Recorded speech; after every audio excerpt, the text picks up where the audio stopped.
Yes, we begin with great news coming from the Nigerian Customs Service. The Kirikiri Lighter Terminal Command of the Nigerian Customs Service has announced a record revenue of 89.2 billion naira between January and June 2025. According to the Customs Area Controller Egosa Edodwak, the figure represents a 63% increase compared with 54.8 billion naira recorded in the same period last year. Edodwak attributed the success to focused reforms, targeted enforcement and enhanced compliance strategies. Beyond revenue generation, the command also intercepted two 40-foot containers of expired pharmaceuticals valued at 130 million naira duty-paid value, contravening the provisions of the Nigerian Customs Service Act 2023. The customs boss reiterated the command's commitment to trade facilitation, anti-smuggling and protection of public health. Now let's hear more from this report. The Kirikiri Lighter Terminal Command generated 89.2 billion naira in revenue within the first half of 2025, representing a 63% rise compared to the same period in 2024. Comptroller Joy Edodwak attributed the performance to targeted reforms, operational efficiency, and stricter enforcement of trade rules. This represents a substantial increase compared with the corresponding period in 2024, which stood at 54,806,893,697 naira only. This represents 63% growth when compared with the corresponding year. On anti-smuggling, the comptroller showcased two 40-foot containers filled with expired pharmaceutical products valued at billions of naira, handing the containers of expired codeine syrup to the National Drug Law Enforcement Agency for further action. She explained that the seized items contravened the Nigeria Customs Service Act. Comptroller Edodwak stressed that non-compliance with trade regulations will be resisted and prosecuted. Codeine is a classified item. It's not meant to be sold in the market just like that. It's a prescribed drug. But some unscrupulous elements brought them in, disguised as dutiable items. Only based on intelligence, we now found out that these are classified items that are meant, they're not supposed even to come to KLT in the first place. Because like you know, only a proper command is allowed to receive items like this. But they brought them here based on intelligence sharing. The information got to us and the containers have been seized. I've made it clear from time that KLT, we have zero tolerance for any form of unwholesome items, any form of illicit trade is not welcome here. And our officers, they are very professional. They are very much on alert, looking out for things like this. The moment we find them, we'll arrest them and hand them over to the relevant authorities. She reaffirmed that the Kirikiri Lighter Terminal Command will continue to safeguard the economy and sustain its uncompromising stance against infractions. Ifunanya Eze, TVC News, Lagos. All right, thank you, Funaya Eze. Now, two stories. Biko, before we go into the pharmaceuticals, the seizure, for Kirikiri Lighter Terminal to record such, such revenue, does this performance reflect a broader efficiency drive in the Nigerian Customs Service? Of course it does. Every unit has been doing very well. Kirikiri Lighter Terminal is a very small unit, but like the Papa terminal and others are doing very well. Recently, we talked about the record revenues, coming from the customs, and the contribution of the customs to our overall revenue generation is impressive. Very. It's impressive. So I'm happy that a small unit has also keyed into the desire for growth, the desire for efficiency and all that. And this is what we are seeing. And they are not only showing their prowess at revenue generation, we are also seeing them doing well in terms of enforcing the law. Expired pharmaceuticals valued at about 130 million Exactly. naira brought into the country. Thank God for the customs. A lot of our people face untimely deaths, if not for the efforts of Exactly. customs, and that's why we're happy with them. I'm confident that Kirikiri Lighter Terminal will continue to do well because there is a general attitude now that points to growth, consistent growth within the Nigerian customs, and they want to ensure that they meet the expectations. And it needs to be sustained. Yes, when you year on year we are seeing growth. Exactly. From 2023 right up to this time, growth, we are seeing growth across the board. So what we've seen at Kirikiri Lighter Terminal represents what's going on in the entire customs firmament. I mean, Kaidiladi, the expired pharmaceutical. How did the expired pharmaceuticals, enter Nigerian ports undetected until interception by the Nigerian customs? So it's multifaceted, and for us to even have the seizure and have it, intercepted, is not something we should, treat with kid gloves. Exactly. It must be commended, before we go into the idea of prosecution, and to also underscore the importance of this action. When we're talking about the money they've made, if they are not strict, if there is some form of compromise, where there's a kickbacks, and when there are some form of untoward activity, probably will not be talking about the figure they are talking about. So these two go pari passu. Sure. So having said that, it's for us to now ensure that this kind of attitude, is spread across all the agencies involved, in these goods. Like someone would say, I recall this conversation on Journalist Hangout when they say, oh, some customs people would be chasing vehicles on the road, that how did they even pass through the port? Exactly. So we're already having it being trapped, from the first point of call.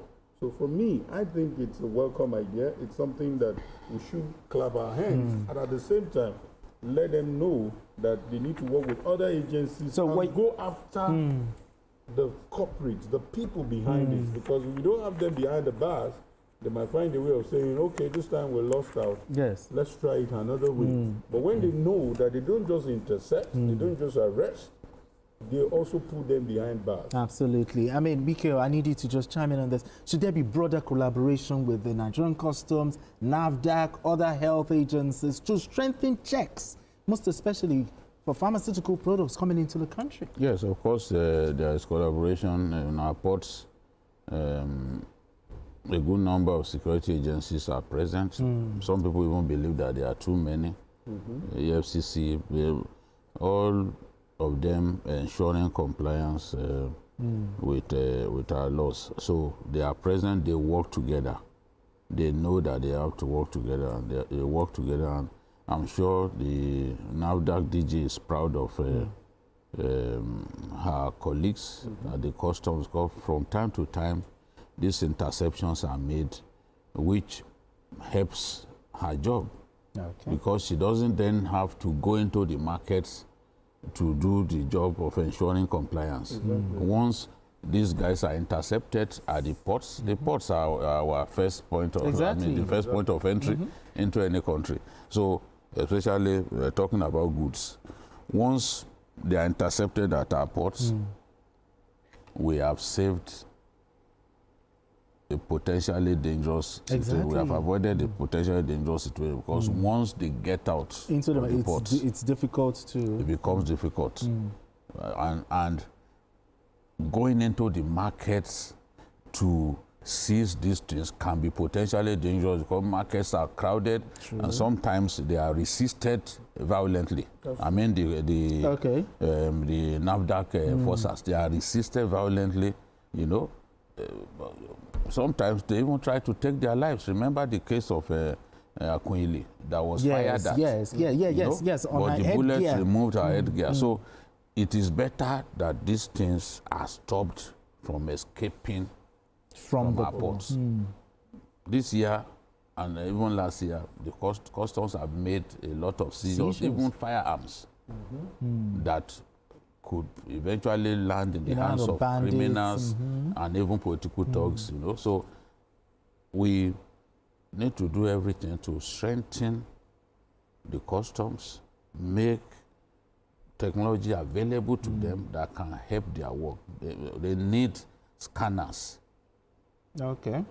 Sophisticated scanners that will ensure that they can check goods coming in and check them in record time. Okay. Because if we have to now manually check, no, that would it takes time, and people complain that goods stay too long in our ports and all that, that the efficiency is a problem in our ports. And some people prefer to bring their goods through neighboring countries because they believe that they have greater efficiency, the downtime is lower and all that. So these are things that we need to invest in. Invest in technology to help them improve on their work. Absolutely. I'm sure that if we can do that, we'll even see greater performance on the part of customs. All right, gentlemen, let's move straight to our next conversation. Now, when two powerful monarchs disagree, tradition and influence collide. A fresh supremacy tussle is playing out in Yoruba land as the Aláàfin of Ọ̀yọ́, Ọba Abímbọ́lá Owóadé, and the Ọọ̀ni of Ifẹ̀, Ọba Adéyẹyè Ògúnwùsì, clashed over the conferment of the title Olúọmọ of Yoruba land. The Aláàfin issued a 48-hour ultimatum demanding that the Ọọ̀ni withdraw the title conferred on a businessman. But in a sharp response, the Ọọ̀ni spokesperson, Moses Olafari, dismissed the ultimatum as an empty threat from a dead empire. Olafari, writing on social media, further described those behind the ultimatum as jokers, stressing that the Ọọ̀ni was focused on youth empowerment while others were entangled in supremacy battles. The development has sparked debates across the region on the relevance of traditional authority in modern society. Strong words used there, BKO, but the Ọọ̀ni's aide, describing the ultimatum in his words, empty threat from a dead empire. But talk to me, is it right to dismiss the Alaafin's threats? I mean, how do you react to this? First and foremost, there is no such, the Ọọ̀ni never intended to confer the title of Ọ̀kanlọ́mọ of Yoruba land on anybody. This is just a case of misinformation. Listen to what Jubril Dotun Sanusi himself, in his letter acknowledging the honor that the Ọọ̀ni was going to bestow on him. He said, "I'm deeply honored to announce that I've been officially conferred the title of Ọ̀kanlọ́mọ Oòduà by the Ọọ̀ni of Ifẹ̀, Ọba Adéyẹyè Ẹnìtàn Ògúnwùsì." There's a difference between Ọ̀kanlọ́mọ Oòduà and Ọ̀kanlọ́mọ of Yoruba land. Okay, yeah, there are two different Those who went to town saying, Ọọ̀ni wants to give Ọ̀kanlọ́mọ of Yoruba land. These are patently ignorant people.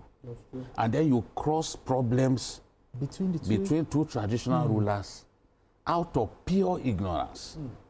The person honored has already announced that, look, they are going to make me Ọ̀kanlọ́mọ Oòduà.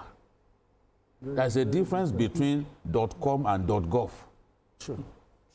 Of course. True. And .net. They don't mean the same thing, for God's sake. This, what I would have expected, because it embarrasses me as a Yoruba person. Exactly. From the Karo Jire country, when I hear traditional rulers fighting amongst themselves. In public.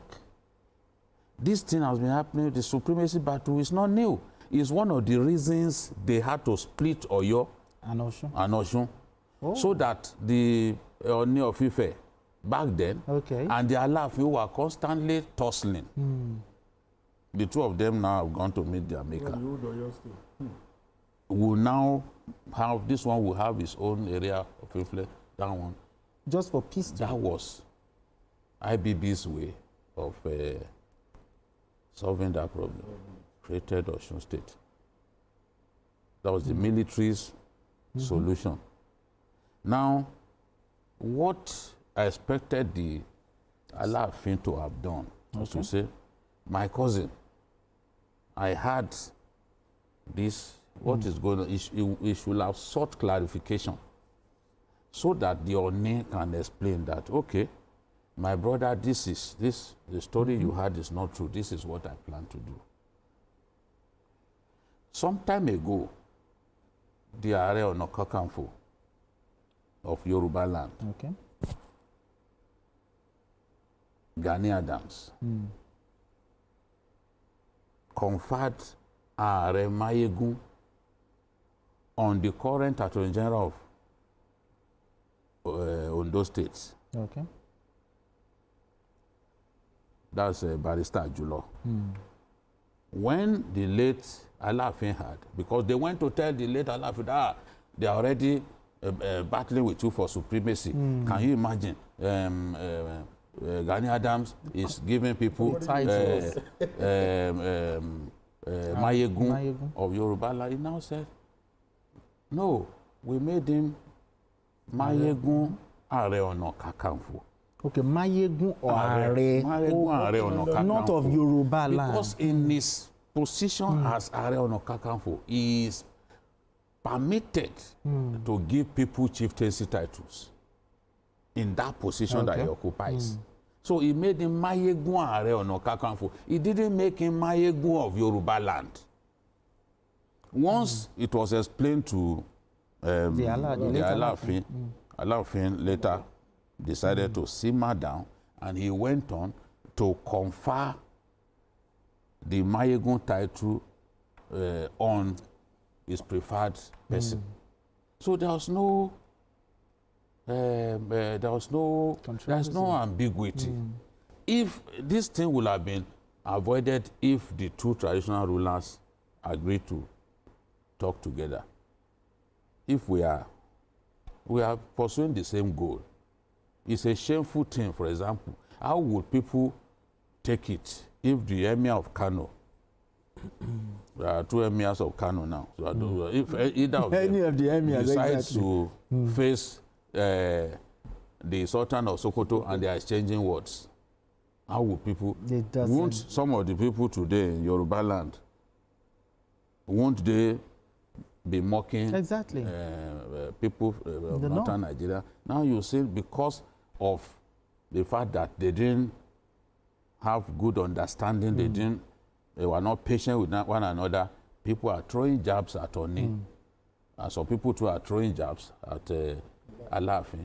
This is a thoroughly unnecessary beacon. And some of the words used by the aide of the Oni was downright irresponsible.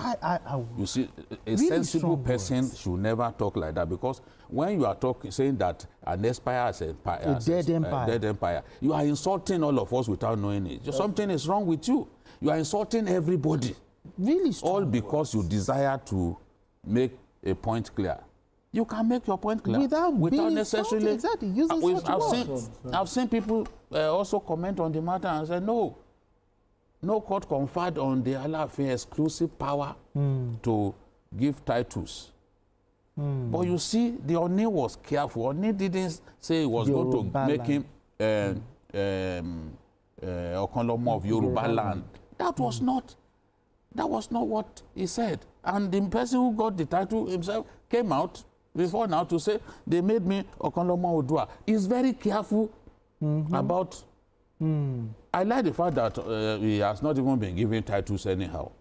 If you look, he's going to be 10 years on the throne. Yes, how many titles can people even recall that Oba Enitan Ogunwusi has given out? And in doing that, he didn't say Yoruba land, because he was careful to avoid this kind of bust-up.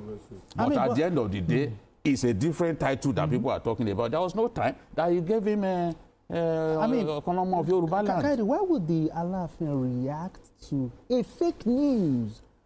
It's Something that is not even true. It's unfortunate that this represents the larger society, how we jump into the press. And don't forget, this issue that is being reported, even some media or some outlets are not even catching this phrase. They are also saying Okonomo of Yoruba land. Yes. And when the Alaafin hears the word Yoruba land, he believes this is my territory. Exactly. You remember the Are no Kakanfo of Yoruba land. So you just feel that, hey, somebody is going into my territory. A road? So what stops us, now there's technology, what stops us from putting a call through? Do you understand? So this is totally uncalled for. I'm not blaming any of the kings, but then for the fact that their aides could release a statement, they need to record their aides, they need to let their aides know that if you are not competent, then don't speak on our behalf. Because when somebody is speaking, you have to be conscious of the spoken words. spoken words. And this time we are even dealing with traditional leaders. So there is a whole lot of tempers that will fly. There was a lot of people who take this thing very personal, and it's totally unnecessary. It's so good that we are putting it in the right context. So it's just to say, and when you're talking of Odudua, Oni of Ife is the son of Odudua, and definitely he can do anything that has to do with Odudua. So his action is totally in line. His action is totally on point. Okay. It's just for the Alaafin and especially his aide to withdraw that statement, to withdraw that threat, and really put things in order. Otherwise, this is totally now this public spat between these two respected traditional rulers, do you think it can erode, the respect and reverence people have for traditional institutions? I think it's been, from the way we are discussing it, I think it can be nipped in the bud, one. Number two, I also want to believe that there is no animosity before now. Because what this thing shows is that maybe there was something. No relationship. There's something. Because if there's relationship, if I hear There that, have been constant communication. exactly, Yes. I would have put a call. It's just a No, call. No. This is not right. But for us to be in the media, putting it rightly, Absolutely. quoting the person that is being conferred, then it's totally embarrassing, Very especially on the part of the spokesperson. The spokesperson. Really strong words were used. But anyway, we need to go on this quick break. When we return, the conversation continues. Don't go anywhere. It's still Journalist Hangout.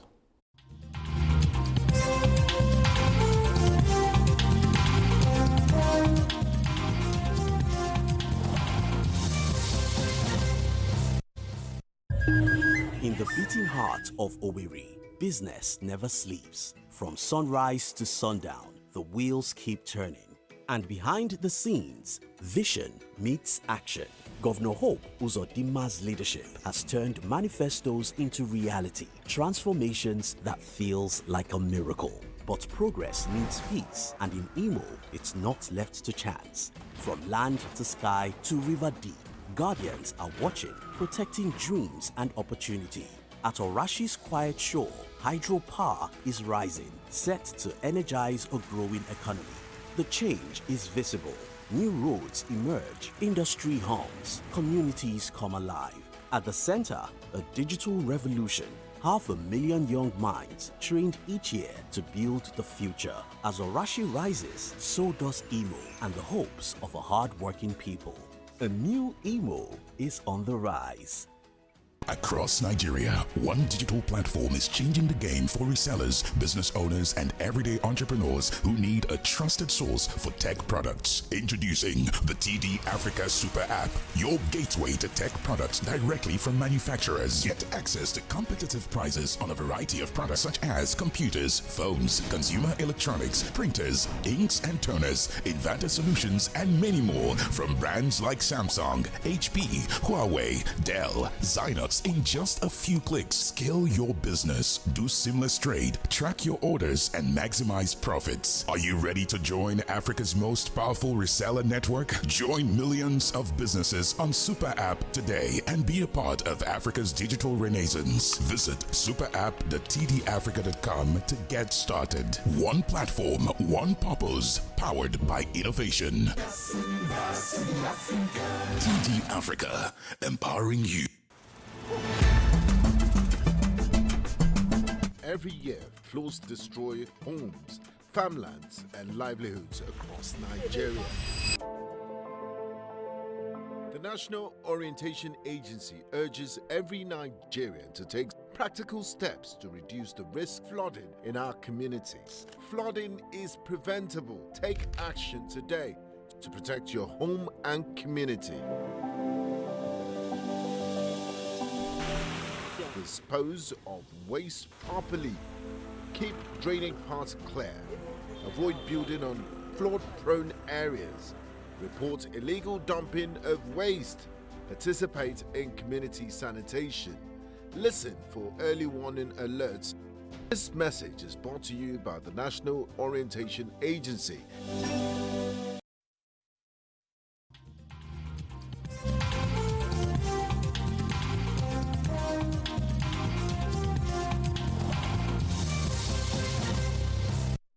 All right, if you just joined us, it's still Journalist Hangout. I still have BK O'Rai here and Kaidi Ladendi. So before we go into our next conversation, still talking on this issue of traditional institution, how damaging is this dispute, between these two traditional rulers in the broader image of Yoruba unity in Nigeria's multicultural context? Well, I don't see any real damage done at this stage. The elders, we still have elders on the land, and the wedding talk to both traditional rulers, and I like the fact that, in spite of the threat, the two traditional rulers have not even spoken. It's just their aides, media aides who are saying all kinds of things on social media and other things. There is no need for a jurisdictional contest between the two most prominent traditional rulers in the Southwest. No need for a jurisdictional contest. And Owone's influence stretches even beyond Yoruba land. Yes, it stretches beyond Yoruba land. That is a fact. I'm a historian, nobody can tell me that, because I didn't just go through school. I passed through the school, and the school passed through me. So I know that his influence stretches even beyond Yoruba land. Leaders must be careful what they say and what they do. Leaders must also know their limits. Limits. The title that the businessman Dotun has been honored with is not one of pan-Yoruba significance. It's not one of pan-Yoruba. Those saying it's been made a column of Yoruba land, they should take back their falsehood, because that's not true. And the man admitted it. Before this whole controversy even came up, he announced that I've been made a column of Odua. He didn't say a column of Yoruba land. So what is all the headbanging on the wall against? What was it about? So it's just, we just need our traditional rulers to calm down. This is not the time to heat up the politics or cause disunity in Yoruba land. It's a big disservice to Yoruba land for people, for us to even be reading some of what we are reading. Exactly. That an empire is expired where? How? The relevance is there, it remains expired in your heart. There's no such thing as aspiration of an empire. No. Does the spokesman even know history? What do they know? These people. Something like that. It is a careless statement. You cannot. People, when these things happen, people just need to calm down, especially the so-called misadvisors. Traditional rulers sometimes take action based on the first person to come to them. It should not always be the case. You should be calm. Ask God to give you the wisdom of King Solomon. You have to be calm. You must never be in a hurry. Let me look at this. What's going to happen? Exactly. If you need to make us, you make us. Otherwise, this will not be necessary. And we are their subjects, and we are embarrassed by what is going on. That's why we have to do this. Sure. All of the name calling just based on falsehood. Falsehood, is not what did not happen. There's no truth to it. A wrong interpretation. I mean, where did that story even come from? The falsehood. That's why I say that if there is a communication, if there is friendship, trust me, this would have just been corrected. Even if it was a mistake. And in this case, it wasn't a mistake. It was a clear-cut description. I think this is where the Yoruba elders need to come in and mediate. I think the whoever has released this statement needs to apologize and retrieve the statement so that I can douse the tension, because this unnecessary acrimony and animosity that have been built are totally unnecessary. Absolutely. All right, gentlemen, let's move straight to our next. Awo's wife, Mama Ichadi, was Yeye Oba Odua, not Yeye Oba of Yoruba land. So the dichotomy is clear. Exactly. And people should not provoke us by their crass ignorance. The ignorance peddling our country has to stop. It's too much. Absolutely. Okay. All right, let's move straight to our next conversation. Abandoned, exploited, silenced. That was the fate of 12 Nigerian miners lured into the Central African Republic with false promises of employment. For 11 months, they worked without pay, their passports confiscated, and their dignity stripped away. Their cries finally reached home, prompting the Nigerians and Diaspora Commission, NIDCOM, and other agencies to intervene. On Monday, Abuja NIDCOM chairperson Abike Dabirewa received the rescued miners, assuring them of financial support and reintegration assistance. She urged Nigerians be cautious about foreign job offers, stressing the need for verification before travel. One of the miners, Igborigo Freeborn, expressed gratitude to President Tinubu and relevant agencies for securing their release, calling on Nigerians to project positive narratives about their country. Meanwhile, the Chinese embassy in Nigeria has promised to investigate allegations of sexual abuse and non-payment of wages by Chinese employers in the Central African Republic, reaffirming its stance on compliance with host country laws. Okay, BKO, help us unpack there. All right, let's hear from some of the miners. Some time ago, we were invited to Central Africa by a company which I've just mentioned their name in my name, Deneco Erago, to go and perform some services. I and some 15 workers. Due to some complications, we were abandoned. And when we were abandoned, what gave rise to this media and international crisis was that, to our surprise, all the Chinese were evacuated and were left behind. That is why we now say, okay, let us call the attention of the country that we are somewhere, we are stranded, and we are helpless, because the place was a rebel and dangerous place to work from. At a particular time, when we were working there, they gave us hope that if we continue working, when they start working, they are going to pay us our salary and all our entitlements. So we had patience. We faced a lot of challenges. At a particular time, we were arrested by the authorities. We were beaten with planks. And after we were released, we were taken to that forest. And we worked tirelessly every day. Sometimes inside the rain, inside the sun, we don't care. Then, only for our employers to deny us our payment. So when that went on, we were still patient until the work stopped. And when the work stopped, they said we should remain in the bush there. To our surprise, they evacuated 4 Chinese. And I went to the commandant, the military there, that they should not allow the people to evacuate the 2 remaining 2 Chinese. That if they left, they would not care for us again. Then they came for other Chinese, they took him away to Bangui. And when they wanted to do that, some of us who have been agitating to come back to Nigeria, demanding for our passport for almost 4 months, wanted to follow the truck.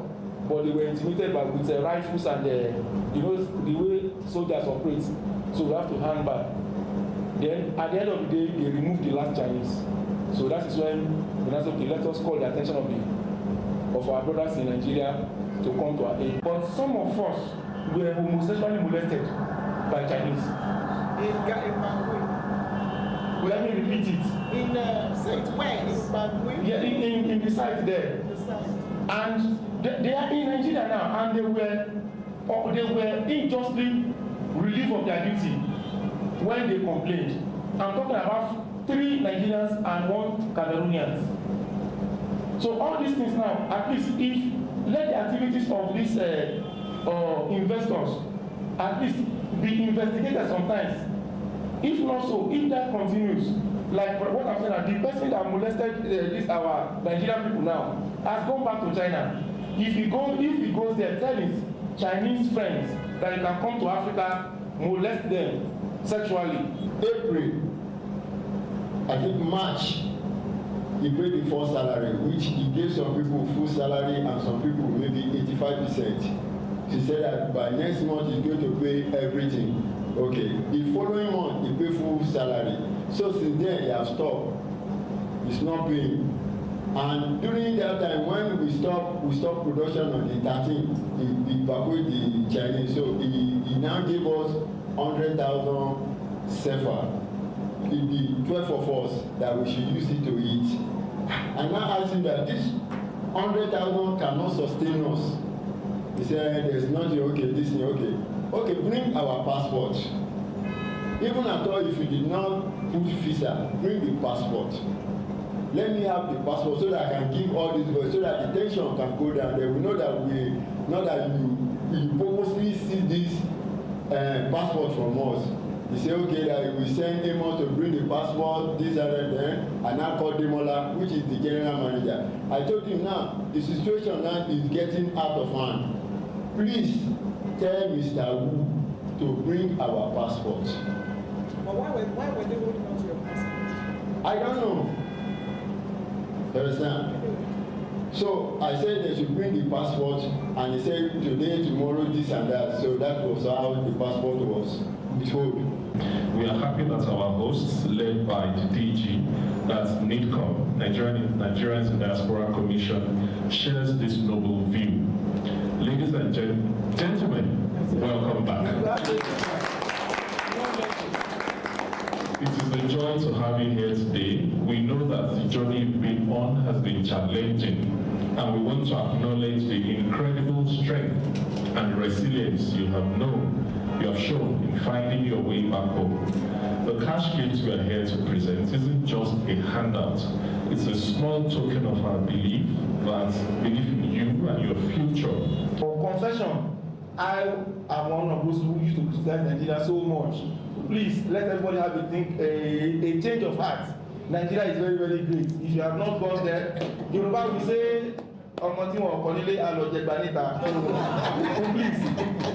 let's be a lesson for all of us. Nigeria is very great. Thank you very much, ma'am. So, again, that should be repeated. And we're going to be working with you to pass that message across to every Nigerian. This is a warning and a lesson for everybody. So, like I said, we're going to be sending something to all your accounts on behalf of us here. And I'm sure there will be many more Nigerians who will be willing to help you. We'll get you that help through them. We'll get all your account numbers individually and make sure you have something to keep you going until the next job comes and your compensation is paid. Thank you. Thank you. Thank you, Madam. Some time ago, we were invited to Central. I mean, BK, this abandoned, exploited, silenced, this is pure wickedness. It is man saying humanity to man. You take people out to go and work, and then they work and work and work for months, tedious work without pay. Even if the job is not tedious, nobody deserves to work without pay. That's why the Holy Prophet of Islam said, the worker deserves his wage before his sweat dries on his body. So, if we find out some of the people behind this may actually, because I learned that it's a Nigerian agent that facilitated the travel. He may actually be a Muslim who does not obey the stipulations in the Quran. You read, you claim that you are a Christian, but nothing about you is Christian-like. you claim that you are a Muslim, but you behave in a way that is antithetical to the preaching of the Holy Book. To all that the Holy Prophet of Islam, Prophet Muhammad, stood for. People just mouth religion for nothing. How do you take people out to go and work, and they will work for months, no pay in the forest, abandoned, and then you sodomize them in the process? Well, I mean, it's terrible. Let's talk justice now. Do you think the Nigerian government should start making moves to make sure that justice is served? The move here? has, as far as we're aware, the move has started, and we'll continue to monitor what Nigerian government is doing, because this needs to stop. Yes. When people hear Nigeria, there must be some level of fear. True. And it's also a wake-up call to us Nigerians too, that what you call greener pasture, in most cases, are not greener elsewhere. As long as somebody will treat you as inferior, as long as someone will treat you as less than human, I don't think it's worth it, whatever you're going for. And that's the strong message here. And for the Chinese people, they need to also be followed up, because this is totally unacceptable. All right, then. Let's move straight to our final conversation. Now, the capture of terrorists often marks a turning point in the fight against extremism. Nigeria has recorded such a milestone with the arrest of two wanted Ansaru kingpins, Mahmoud Mohammed Usman, also known as Abu Bara, and Mahmoud Al-Negeri, also called Malam Mahmouda. The operation, conducted between May and July 2025, was described by the National Security Advisor Nuhu Ribadu as a high-risk, intelligence-led counter-terrorism success. He revealed that the men were leaders of Jamaatul Ansar Muslimina fil Bildassa, Sudan, Nigeria's Al-Qaeda affiliate, and masterminds of several deadly attacks. The capture has drawn commendations from the governments of the United States and the United Kingdom, who praised the Nigerian government and security agencies for their relentless efforts. Presidential aide Bayo Onanuga also reaffirmed that the arrest signaled renewed traction in the war against terrorism.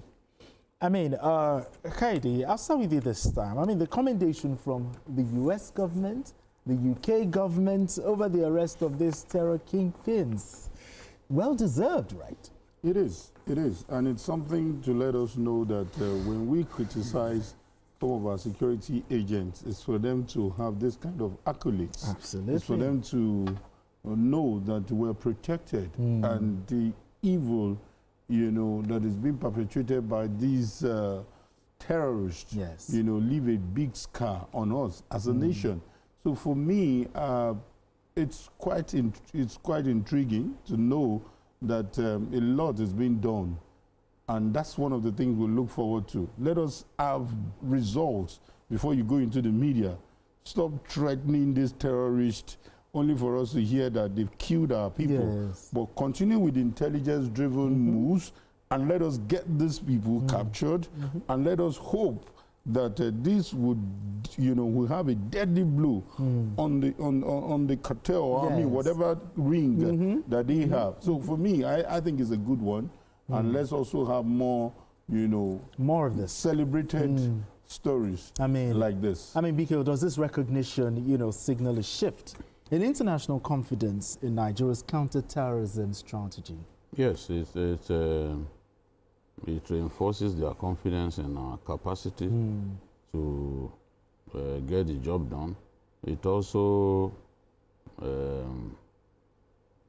makes their faith stronger, that if they will work with Nigerian officials, that they will get the right result, because they've sometimes felt reluctant to even share intelligence with us, because they weren't sure that we will get the job done. But we are seeing a renewed impetus on the part of the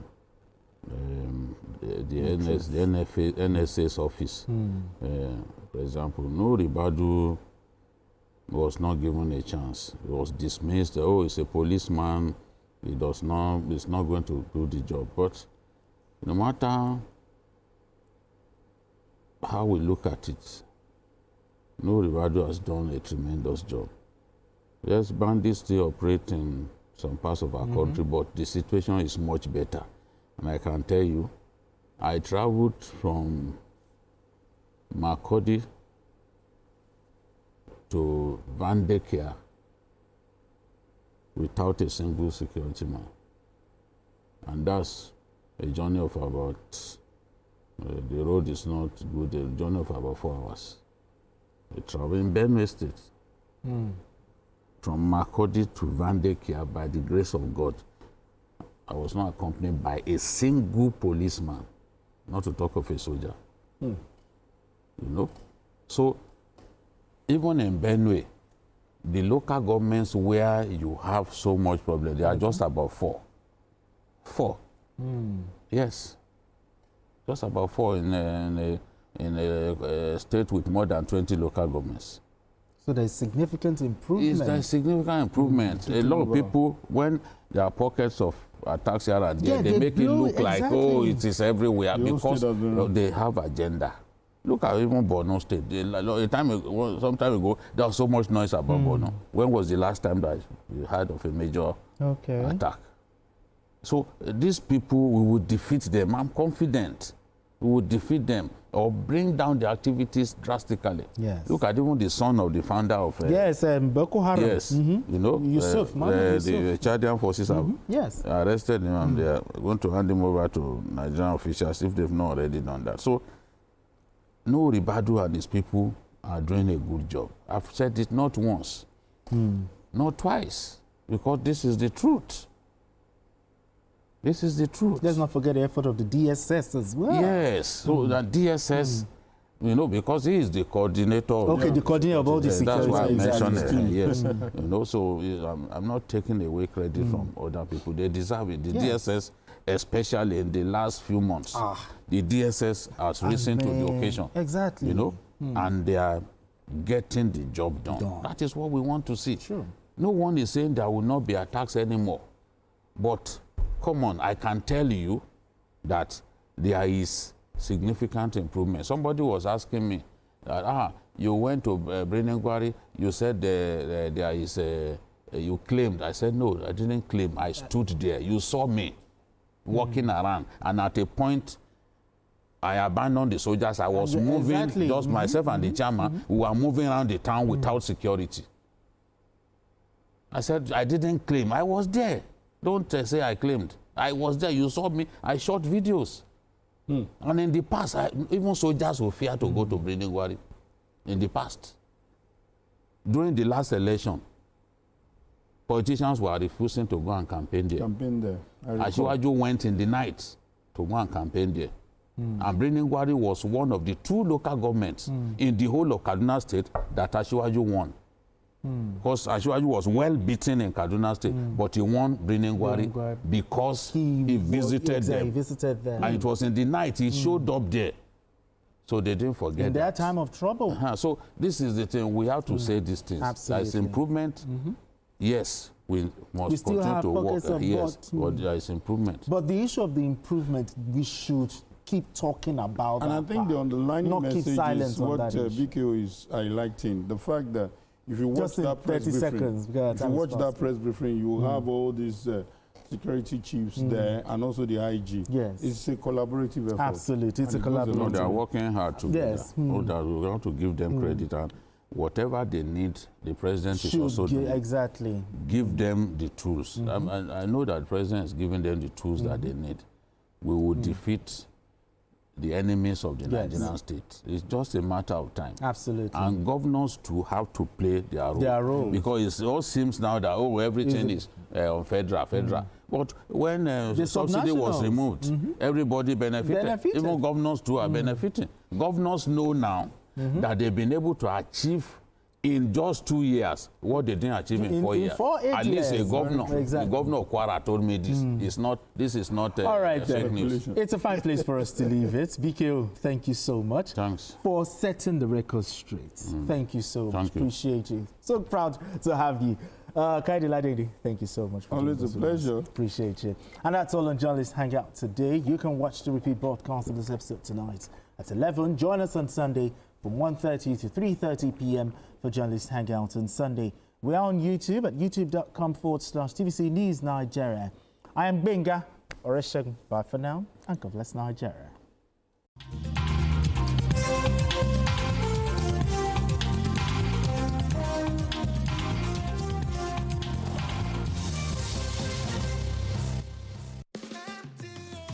The MTN Mega Billion promo is here. Dial star 900 hash and recharge 100 naira or more before 5 p.m. and you could be a millionaire. At 7 p.m., all cash prizes will be paid directly into your Momo account. Dial star 900 hash. Start recharging now and stand a chance to win big in the MTN Mega Billion promo. I do change my fluid, engine fluid, 2 months for service. But now that I'm using CNG, the last oil I changed, it was around 5 months. Everything was so clean, no dirt, nothing. Even though when my mechanic changed it, my engineer, when he changed it, some people were like, they would put the engine that was discharged from my own car into their own car due to the neatness of the oil. Can you imagine? It saves you money for fuel, for fluid, for service, and everything. So this is all I have to tell you. That don't happen to me, but it happens to me in a positive way. I'm a real Nigerian, born Nigerian, a resilient Nigerian. I live by the citizens' code. I'm a real Nigerian, accountable Nigerian, a caring Nigerian.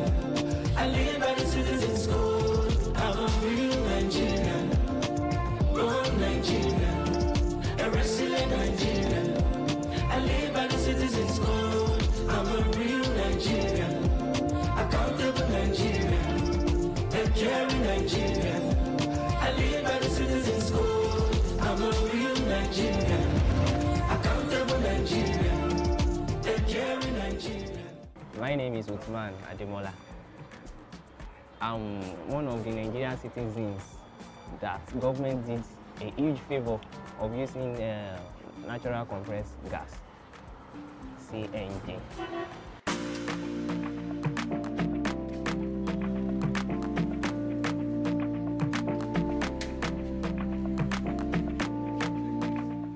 This CNG is a lifesaver for every citizen of Nigeria. You have to work smarter, not harder in this era. Using CNG, I just see people that buy petrol, like, how are these people surviving?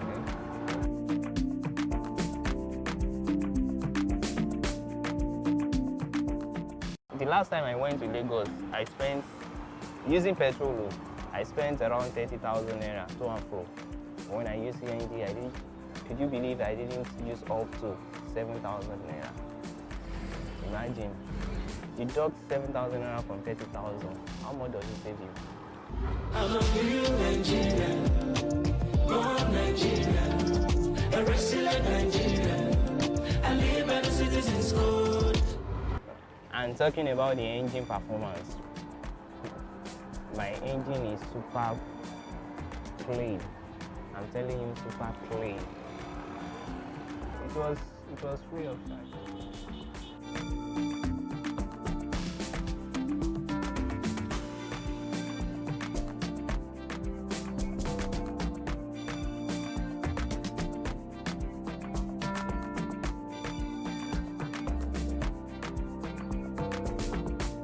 I take my bags